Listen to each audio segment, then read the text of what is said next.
Malaikat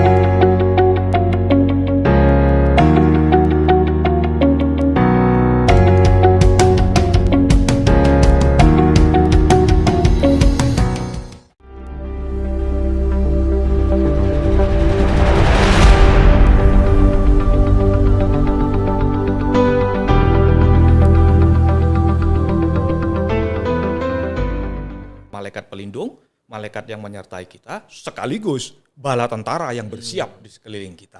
Mereka tanya, di Alkitab di mana itu? Di mana ada anak Lucifer? Ya. Lalu kemudian ada yang, memang keliru. Yang betul itu Luciel, katanya. Loh, kok Luciel? Powers ini yang mutlak tunduk kepada tahta. Seberapa banyak kita berguna bagi kerajaan surga, menentukan seberapa banyak malaikat yang ada bersama dengan kita. Shalom jemaat Tuhan, jumpa kembali di dalam JL Channel. Harapan kita semoga saudara dan saya semua di dalam keadaan baik-baik, sehat, di dalam berkat kasih kemurahan Tuhan di sepanjang tahun ini.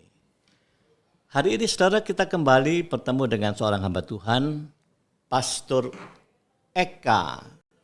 Selamat datang Pak Eka. Shalom, selamat datang. Tuhan memberkati, apa kabar? Baik Pak, puji Tuhan. Ya. Nah, saudara, hari ini kita akan berbicara sesuatu yang lain, saudara. Kalau kita lihat slide di depan, itu saudara melihat sebuah gambar dengan keterangan kingdom hierarchy. Hierarki kerajaan Allah. Kenapa kita bicara hal ini? Sebab saya yakin dan saya tahu bicara tentang malaikat ini ternyata tidak banyak orang yang mengerti. Ya. Dan bahkan banyak anak-anak Tuhan yang belum tahu banyak tentang malaikat. Ya, apa itu malaikat, bagaimana perannya, kita nggak tahu. Tapi biarlah hari ini kita akan belajar sesuatu yang baru ini. Pastor Eka, saya persilakan untuk memulai pembicaraan ini ya. Ya, jadi itu penghulu malaikat, 7 penghulu malaikat, ya, LLL tadi. Nah, yang terakhir yang kita kenal secara luas adalah angel, guardian angel. Ini malaikat pelindung, malaikat yang beserta dengan kita, yang mengawal kita, yang ada di sekeliling kita, yang berinteraksi. Ini yang paling dekat ya. Yang paling dekat. Tapi ini tidak membawa peran seperti tadi ya, membalas. Enggak. Dia pasukannya kan. Jadi dia akan mengikuti penghulu malaikatnya, pimpinan malaikat tadi. Perintahnya apa? Perintahnya penghulu malaikat dulu, archangel ya. Archangel kan terus ke atasnya dari dulu ya. Jadi angels ini adalah malaikat pelindung, malaikat yang menyertai kita, sekaligus bala tentara yang bersiap di sekeliling kita. Ya, seperti itu. Ini yang terakhir, archangel. Oke. Nah, kalau malaikat itu memiliki hierarki seperti ini, bagaimana dengan iblis ya, atau malaikat yang tidak taat itu gimana? Ya, betul sekali. Ini kita mesti aware ini Pak. Ini juga banyak disalahartikan. Kenapa disalahartikan? Seringkali kita mendengar bahwa dikatakan penghulu malaikat itu adalah sama juga levelnya dengan penghulu iblis. Gitu. Penghulu iblis. Lalu penghulu iblis itu siapa? Lucifer. Ya itu yang sering kali kita kenal kan, Lucifer. Nah, nama Lucifer ini itu banyak orang nggak tahu loh. Itu nama, mereka tanya di Alkitab di mana itu? Di mana ada anak Lucifer? Ya itu. Ini ketika orang menganggap bahwa Lucifer ini sebagai pimpinan itu sebetulnya kurang tepat, Pak. Sebetulnya kurang tepat. Apalagi nama Lucifer memang tidak ada di dalam Alkitab. Lalu kemudian ada yang, memang keliru. Yang betul itu Luciel, katanya. Loh, kok Luciel? Iya, karena sudah tahu ada Mikael, Gabriel, tadi Luciel. Jadi levelnya sama dengan penghulu malaikat waktu itu. Padahal sebetulnya bukan. Ya, Lucifer itu sebetulnya adalah penamaan yang diberikan oleh bapak-bapak gereja. Sebagai sebutan saja, sebetulnya. Sebagai sebutan saja. Karena kan di dalam Alkitab itu dikatakan bahwa malaikat yang jatuh tidak taat itu berkilau seperti bintang yang jatuh. Nah, Lucifer itu sebetulnya nama bintang. Nah, oke, asal kita tahu saja. Pak ya. Nah, kemudian dari mana asal iblis ini? Malaikat tadi kan banyak hierarkinya. Gitu. Nah, asal iblis itu kita sebetulnya di Alkitab sudah dijelaskan di Yehezkiel 28. Yehezkiel 28 mulai ayat 14-15. Saya bacakan ya. Ya. Kuberikan tempatmu dekat kerub yang berjaga. Di Gunung Kudus Allah engkau berada dan berjalan-jalan di tengah batu-batu yang bercahaya-cahaya. Engkau tak bercela di dalam tingkah lakumu sejak hari penciptaanmu, sampai terdapat kecurangan padamu. Engkau sombong karena kecantikanmu. Hikmatmu kau musnahkan demi semarakmu. Ke bumi kau kulempar, kepada raja-raja engkau kuserahkan, menjadi tontonan bagi matanya. Akhir hidupmu mendahsyatkan dan lenyap selamanya engkau. Ya. Jadi dari Yehezkiel 28 ini sudah jelas kita tahu bahwa malaikat yang tidak taat, iblis itu sebetulnya levelnya kerubim. Jadi jauh di atas penghulu malaikat, jauh di atas archangel. Ya, jauh. Dikatakan di situ bahwa karena kecurangannya, karena kesalahan dia dibuang ke bumi. Jadi sudah jelas ya, sudah tahu ini dia dibuang ke bumi, kemudian kulempar kepada raja-raja. Raja-raja itu sebetulnya maksudnya adalah manusia, Pak. Ya, jadi nanti di lain kesempatan kita bisa membahas tentang hal ini. Tapi sekarang kita tahu bahwa sebetulnya malaikat sudah ada sebelum bumi ada. Tapi karena ada kecurangan, dia dilempar ke dalam bumi. Dan dia levelnya sebetulnya kerub. Tidak punya nama. Gini Pak Eka, kalau saya langsung iling ini. Kalau malaikat-malaikat itu ada sebagian yang memberontak kan ya. Ya. Berarti malaikat-malaikat itu pada awalnya mereka memang dikasih free will ya. Ya. Sehingga ada jiwa sekelompok itu yang memberontak gitu ya.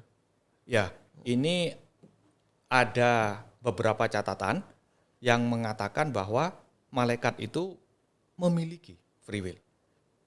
Ya, kita tidak tahu sampai di mana, apakah persis seperti manusia atau tidak, tetapi catatan yang mengatakan bahwa sebetulnya ada. Dan ada juga satu level malaikat, yaitu powers. Itu di dalam catatan dikatakan bahwa powers ini yang mutlak tunduk kepada tahta, pada Allah. Yang lain ada free will. Jadi selain powers tadi itu kan di lingkar tengah, Pak ya, di lingkar tengah itu ada. Tapi yang lain ada free will. Kembali ini catatan, Pak ya. Kembali ini atau mungkin enggak, ya kita ini juga berpikir ya, atau mungkin enggak pada mulanya itu memang dikasih free will. Tapi setelah terjadi seperti itu, free will itu di-convert, dihilangkan. Ya, bisa Allah saja. sudah tidak berkenan lagi. Itu. Betul, bisa juga. Sehingga apa yang ada ini sudah terbentuk seperti kita sekarang, seperti kondisi sekarang, seperti ini. Ya itu merupakan suatu pengetahuan buat kita juga, Pak ya, supaya kita tahu tentang malaikat. Nah, oke, jadi yang jatuh tadi malaikat itu levelnya kerub, makanya dikatakan sepertiga kekuatan surga. Ini bukan hanya bicara jumlah, tapi juga bicara 3 kekuatan terbesar tadi, Pak. Serafim, kerubim, opanim. Nah, ini kerubim yang jatuh sepertiga. Sebetulnya sepertiga itu kekuatan di level atas itu dahsyat loh mereka. Iya, karena kerubim sampai ke bawah kan, Pak. Iya. Sampai seluruh ke bawah itu yang dilempar ke bumi ini. Nah, kemudian kita tentu tidak berhadapan dengan kerubim. Tidak berhadapan dengan kerubim. Di dalam kapan hari yang kita berbicara tentang pintu kedua, kita sudah berbicara tentang Tartarus. Jadi kita tahu bahwa yang di Tartarus, yang terkuat itu sudah ditawan di Tartarus. Ya, itu pasti kerubim ini, kita tidak berhadapan. Nah, tadi kita sempat menyinggung bahwa yang Pak Yusman tanyakan apakah kerubim itu pernah nampak ke bumi. Itu pernah kejadian cuma 1 kali, Pak. Itu tercatat di dalam Kejadian 3 ayat 24. Di Kejadian 3 ayat 24 ya. Ia menghalau manusia itu dan di sebelah timur Taman Eden ditempatkan nyala beberapa kerub dengan pedang yang bernyala-nyala dan menyambar-nyambar untuk menjaga jalan ke pohon kehidupan. Ya, ini adalah pertama kali dan satu-satunya kerubim itu turun ke bumi ketika dia menjaga Taman Eden ini. Kenapa? Nah, setelah kita membahas tentang hierarki tadi, kita tahu malaikat yang tidak taat adalah level kerub. Nah, kemudian kerub ini dilempar ke dalam bumi yang ketika itu ada Taman Eden. Nah, Kejadian 3 ayat 24 ini, Pak, merupakan satu-satunya, pertama kali dan satu-satunya kerub itu turun ke bumi yang tercatat di dalam Alkitab. Nah, kenapa sampai kerub? Nah, sekarang kita ngerti. Mungkin banyak pertanyaan sebelumnya kita bingung, tapi sekarang kita ngerti. Kenapa? Karena malaikat yang tidak taat dan dilempar ke bumi itu levelnya kerub. Ya. Nah, dilempar ke bumi, ketika itu Kejadian 3 ini kan peristiwa bagaimana manusia jatuh dalam dosa, kemudian Taman Eden itu diangkat oleh Tuhan, ditutup oleh Tuhan. Manusia dikeluarkan dari Taman Eden, dia harus keluar dan menjalani kehidupan di bumi, bukan di Taman Eden lagi. Nah, Taman Eden ini akan dilindungi. Sampai kapan? Ya kita sudah bahas dulu ya di pintu kedua itu, sampai nanti kerajaan 1000 tahun damai. Ketika itu, Taman Eden ini dijaga oleh kerub. Dikatakan dalam ayat ini, yang jaga kerub yang bernyala-nyala. Kenapa? Karena malaikat yang tidak taat ini levelnya kerub, dia akan berusaha untuk merampok lagi ke Taman Eden. Ya. Nah, yang jaga tidak bisa penghulu malaikat, tidak bisa Mikael. Pasti kalah. Pasti kalah, levelnya jauh. Maka kerub yang turun. Tapi kemudian setelah itu, kerub yang tidak taat ini ditawan dan dimasukkan ke dalam Tartarus. Ya, yang belum tahu Tartarus mungkin nanti ya kalau ada yang belum tahu bisa lihat pembahasan kita sebelumnya. Ya. Nah, jadi itu sebabnya yang jaga harus kerub. Setelah itu sudah selesai, tidak pernah ada catatan lagi kerub itu turun ke bumi. Ya. Jadi gini Pak Eka, kalau kita lihat runtunan cerita ini ya, malaikat ini. Nah, sampai di sini ini apakah bisa kita simpulkan berarti kita ini perlu malaikat yang cukup banyak tuh. Kita. Saya sangat setuju, Pak. Betul. Iya kan? Betul, ya. Kalau tadi dikatakan kan salah satu, ini baru salah satu ya, Pak, fungsinya adalah naik turun tangga. Betul. Kan lewat tangga yang terbuka itu membawa doa kita, membawa jawaban doa, juga malaikat itu menjaga. Malaikat itu melindungi kita. Nah, kalau malaikat kita sedikit, Pak, bingung. Waktu mau menyampaikan doa kita, siapa yang jaga ini? Kan juga tadi disebutkan kan mereka ini punya peran sendiri-sendiri. Ya. Jadi kalau kita katakanlah gini ya, yang jaga kita ini malaikat yang udah lengkap ini, kan luar biasa kan? Betul. Gitu. Betul. Nah pertanyaannya gini, gimana caranya supaya bisa malaikatnya itu melengkapi kita? Betul. Ya. Betul, ini keinginan kita semua. Keinginan kita semua, karena itu kalau malaikatnya sedikit, ya kita susah. Iya. Bagaimana mau melindungi, mau nyampaikan doa, susah. Gitu. Sebetulnya di Alkitab itu sudah dicatat bahwa malaikat itu bisa sampai banyak yang di sekeliling kita, Pak. Di Mazmur 34 ayat 8. Mazmur 34 ayat 8. Malaikat Tuhan berkemah di sekeliling orang-orang yang takut akan Dia, lalu meluputkan mereka. Nah, jadi sebetulnya malaikat itu bisa banyak di sekeliling kita. Ini pengertiannya bukan satu malaikat ya? Bukan satu malaikat, sampai berkemah sampai banyak. Iya. Tapi sangat menarik apa yang ditanyakan oleh Pak Yusman tadi, yang dikatakan oleh Pak Yusman, bagaimana caranya kita itu bisa memperbanyak malaikat ini. Ini kalimat yang sangat penting, Pak, buat kita. Ya, siapapun yang mendengar ini sangat penting sebetulnya. Karena seberapa banyak kita berguna bagi kerajaan surga menentukan seberapa banyak malaikat yang ada bersama dengan kita. Seberapa banyak, jadi seberapa besar kontribusi yang kita berikan terhadap pekerjaan Tuhan, ini yang menentukan seberapa banyak malaikat yang bersama dengan kita. Iya. Jadi Tuhan ngerti ya, perlu penjagaan atas orang tersebut kan? Betul. Betul. Penjagaan, mungkin doanya, mungkin apa yang harus dilakukan. Kalau dia adalah orang yang penting tanda petik, Pak ya, karena penting di sini adalah penting dari kacamata surga. Ya, kontribusinya besar. Otomatis yang bekerja sama, yang diutus untuk membantu orang ini itu lebih banyak. Kalau kita cuman api yang sebesar lilin mungkin, sudah kasih satu aja untuk menjaga. Karena setiap orang percaya pasti punya malaikat pelindung. Pasti untuk melindungi. Tapi untuk melakukan pekerjaan-pekerjaan yang lain, nah ini menentukan seberapa besar kontribusi kita. Maka itulah ya, anak Tuhan itu seharusnya ya, sejujurnya ya, kan tidak boleh berdiam diri dia. Betul. Ya. Betul. Harus lakukan sesuatu untuk dia. Betul sekali. Ya.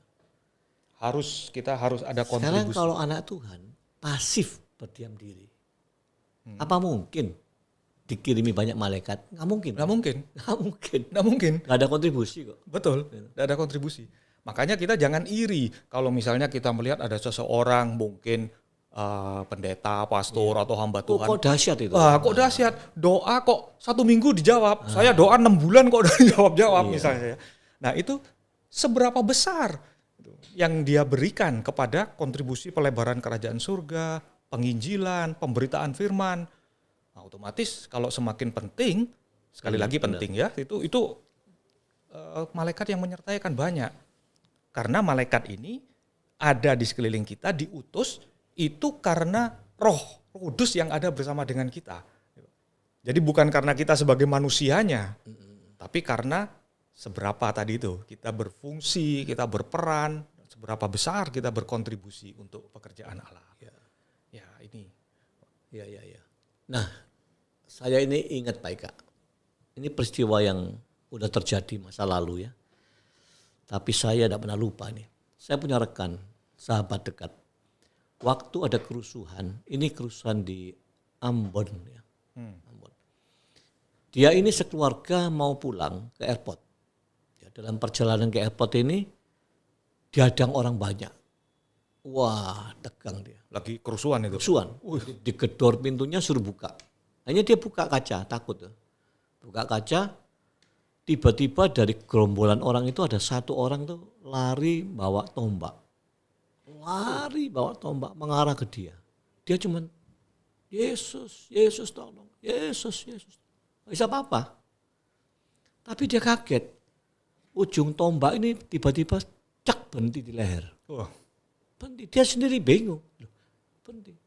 Terus dia banyak ditanya, mau kemana? Mau apa? Gitu. Nah pada waktu mereka ribut seperti itu, di tengah-tengah manusia yang banyak itu tiba-tiba tersibak seperti dibelah air gitu ya. Muncul satu orang. Besar, gagah ya. Dia langsung itu melerai, dia bilang yang lain suruh pergi. Anehnya nurut semua. Jadi disuruh pergi semua. Berangkatlah mobil ini sampai ke airport. Tapi dia tidak habis pikir. Siapa orang itu? Nah saya beranggapan, waktu itu saya bilang, saya yakin itu malaikat. Betul. Guardian angel. Yang dikirim itu. Betul. Guardian angel yang menjaga, yang mengawal. Betul.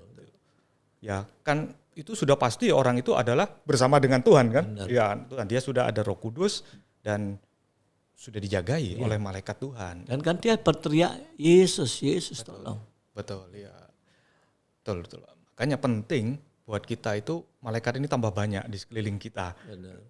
Nah untuk salah satu cara yang paling gampang adalah kita itu mengetahui apa sih kesukaan malaikat itu. Apa sih pekerjaan malaikat itu. Mungkin bukan pekerjaan seperti duniawi maksudnya ya, tetapi apa yang menjadi suatu hal kebiasaan yang sudah diberikan kepada malaikat itu oleh Tuhan. Oleh Tuhan, Pak. Itu jadi istilahnya kalau kita bisa bersama melakukan hal yang menyenangkan Tuhan bersama malaikat kan enak. Malaikatnya itu juga enak jaga kita gitu. Nggak, waduh ini kok yang tak jaga ini kok mencekno megelia seperti itu ya. Nah, kalau kita lihat ada di ayat Mazmur 103 ayat 20, Pak. Mazmur 103 ayat 20. Ayat 20 ya. Pujilah Tuhan, hai malaikat-malaikatnya Hai pahlawan-pahlawan perkasa yang melaksanakan firman-Nya dengan mendengarkan suara firman-Nya. Ya. Ayat ini mengatakan pujilah Tuhan, hai pahlawan yang perkasa. Jadi ada dua hal. Yang pertama memuji, yang kedua dia itu pahlawan. Kerjaan pahlawan berperang, kerjaan daripada pahlawan adalah memenangkan pertempuran. Jadi malaikat ini kebiasaannya sebetulnya cuma dua, memuji-muji Tuhan dan berperang untuk kemenangan kerajaan surga. Jadi supaya kita ini harmoni dengan malaikat, kita juga harus ikut dua ini supaya malaikat yang di sekeliling kita itu juga disenangkan. Dan kita mungkin pernah dengar lagu, Pak ya, kita memuji bersama dengan malaikat. Nah, seperti itu.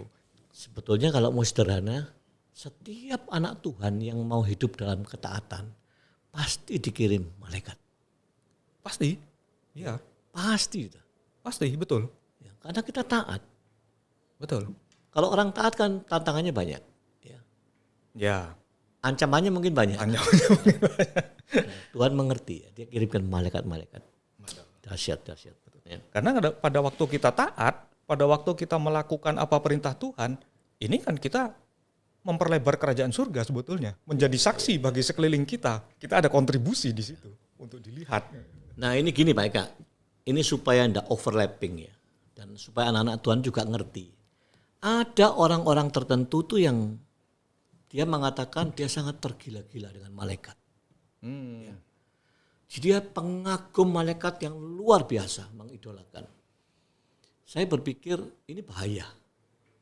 Sebab kalau dia keterusan, dia kan seolah-olah melupakan Roh Kudus yang ada di dalam dirinya. Oke. Ya, seolah-olah Roh Kudus ya kalah, gitulah. Ya. Makanya dia sangat mengidolakan satu ini. Ya. Nah, ini gimana? Apakah boleh itu anak Tuhan mengidolakan malaikatnya itu ya? Ini kecenderungan manusia. Ketika sudah ditolong oleh seseorang, gantungnya kepada orang yang menolong ini. Ya, seperti itu ya. Nah, ketika dia mengalami pertolongan dari malaikat, seperti yang Pak saksikan tadi, wah kemudian gantungnya ke malaikatnya ini. Iya, penuh harapan ke malaikat. Penuh harapan ke malaikat. Lama-lama lupa bahwa dia cuma utusan, gitu kan? Bahwa malaikat itu cuma utusan. Sebetulnya tidak boleh loh Pak. Tidak boleh kan? Tidak boleh. Orang pun anak Tuhan ngomong minta tolong ke malaikat, minta tolong bicara, kan tidak boleh. Tidak boleh. Gitu. Sebetulnya tidak boleh. Karena kalau begitu akan kecenderungan dia akan menyembah malaikat. Iya. Iya kan? Iya. Mengidolakan, kemudian mulai menyembah. Minta tolongnya kemudian ke sana. Ya. Padahal itu sudah ada di dalam Alkitab. Ya jelas sekali di Wahyu 22. Wahyu ya. Wahyu 22. Ayat 8 dan 9. Oke, saya bacakan ya. Dan aku Yohanes, akulah yang telah mendengar dan melihat semuanya itu. Dan setelah aku mendengar dan melihatnya, aku tersungkur di depan kaki malaikat yang telah menunjukkan semuanya itu kepadaku untuk menyembahnya. Nah. Tetapi ia berkata kepadaku, jadi malaikatnya yang berkata ya. Jangan berbuat demikian. Aku adalah hamba. Sama seperti engkau dan saudara-saudaramu, para nabi dan semua mereka yang menuruti segala perkataan kitab ini. Sembahlah Allah. Ini kan perkataannya malaikat sendiri. Perkataan malaikat sendiri. Sudah sangat jelas sebetulnya. Kita tidak boleh mengagumi, apalagi ya. Kalau kagum mungkin ya. Sampai level kagum. Mengidolakan ya. Mengidolakan sudah tidak boleh. Minta tolong. Menyembah lebih-lebih lagi. Ini sudah ditegaskan, sembahlah Allah saja. Malaikat adalah hamba juga. Termasuk mengandalkan kan juga nggak boleh. Mengandalkan tidak boleh Pak. Nggak boleh kan? Tidak boleh, iya. Mengandalkannya harus ke Tuhan, harus ke Allah. Dia kan pelaksana. Aku adalah hamba sama seperti engkau, cuma nuruti. Malaikat-malaikat ada karena kita ini punya Roh Kudus. Karena punya Roh Kudus. Bukan karena keberadaan kita sebagai manusia. Kalau enggak kebalik parah jadi. Betul. Salahnya ya. Betul. Nah sekarang bagaimana Pak Eka? Kita ini tahu bahwa manusia itu ngerti malaikat sedang menolong aku. Gimana caranya tahu? Nah, salah satu hal yang sempat Pak Yusman saksikan tadi, itu kan merupakan satu bukti Pak. Iya. Bahwa malaikat namun itu menolong dia kita. Dia nggak sadar kan? Dia nggak sadar. Iya. Dikira orang siapa ini gitu kan? Betul. Betul, tapi malaikat itu kalau setelah kita mengerti tentang hal ini, kita itu kan tahu bahwa di sekeliling kita ada malaikat yang siap menolong, siap melindungi atas perintah Bapa, ya, atas perintah Allah ada di sekeliling kita. Jadi memang tidak semua dari kita bisa melihat. Memang. Tapi setiap kita bisa merasakan pertolongan yang selama ini kita sebut pertolongan Tuhan, mukjizat yang terjadi, keajaiban yang terjadi, asalnya memang dari Tuhan. Tapi eksekutornya para malaikat. Perintah hanya dari Bapa. Hanya dari Bapa. Nggak ada yang bisa merintah malaikat kan? Oh tidak ada. Oh iya, ini sering hati-hati Pak ya. Sering ada orang yang juga keliru mengatakan bahwa aku bisa memerintah malaikat. Nah, seperti itu. Tidak bisa. Berinteraksi dengan malaikat bisa. Karena di Alkitab kan ada catatan malaikat itu datang berbicara dengan manusia. Berinteraksi dengan malaikat bisa, tapi inisiatifnya selalu dari pihak malaikat. Betul. Dari pihak malaikat ini tanda petik Pak ya. Maksudnya diutus. Tidak bisa keinginan kita. Tidak bisa keinginan kita. Panggil malaikat, panggil tidak bisa. Ya. Gini Pak Eka, ini sebagai penutup mungkin ya. Saya teringat peristiwa yang hebat terjadi di Surabaya. Jadi ada salah satu yayasan anak cacat ya. Pada waktu krisis ekonomi, si pemilik ini bersaksi, dia cerita, Pak, bayangin waktu krisis gini, keuangan kita hancur, donatur udah lari, pergi. Kita tidak ada duit. Anak-anak kecil nih sakit. Makan dari mana? Saya nangis.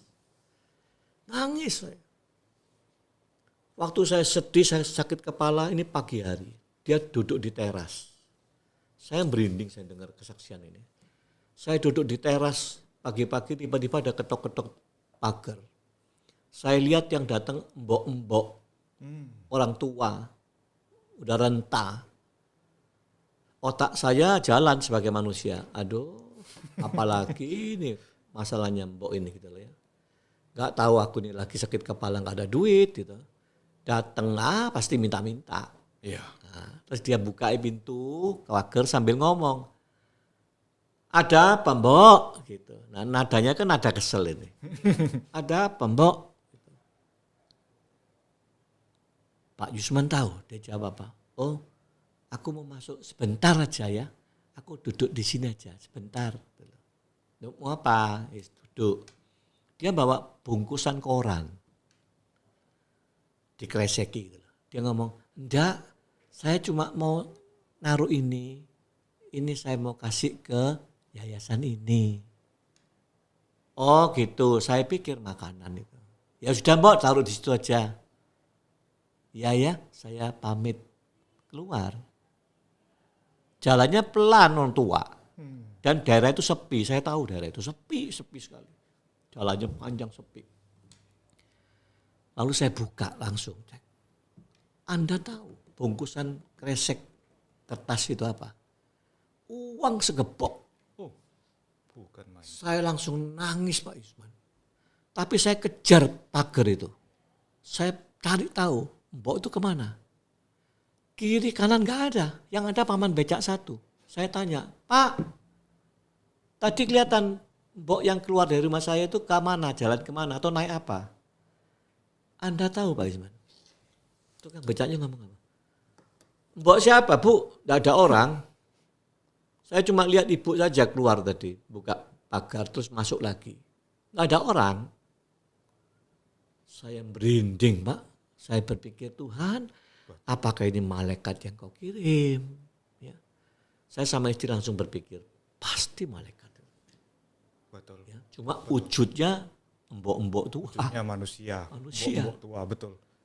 Ya sehingga Luar biasa. Saudara, kalau kita berpikir keadaan kerajaan Allah ya dengan segala struktur tadi hierarki, malaikat yang Tuhan ciptakan demikian luar biasa. Ada kelompok-kelompok, ada peran-peran tersendiri. Betapa sangat pentingnya kita itu dalam perlindungan dikelilingi malah malaikat.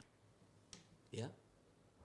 Syaratnya tidak sulit sebetulnya.